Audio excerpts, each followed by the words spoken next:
Morning po mga kabing. Ito na ang aking harvest ngayong week na to. Hindi masyado marami kasi ano na summer season na.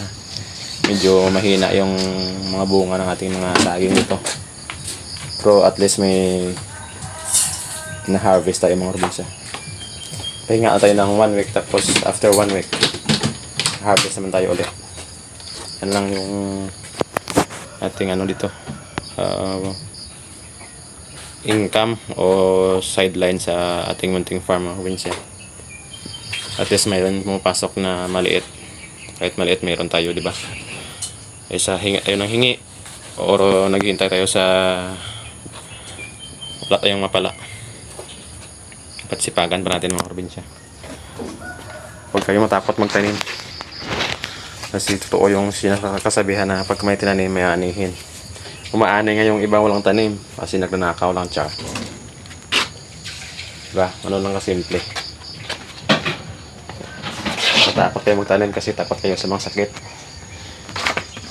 Isipin nyo, tao tayo. Sakit lang sila. Mga hayop sila. Ay!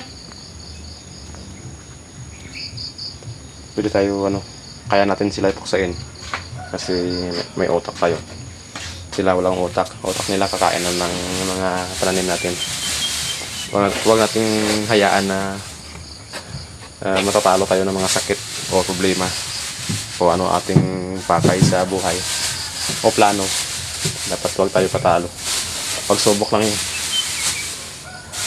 Kaya ganoon din yung naisip ko before mga kuminsa na dati hindi pa natin to hindi natin to tinatayman yung ating lupa dito o munting farm dito kasi natakot tayo na pag tanim tayo pasokin ng mga sakit yung aking tanim.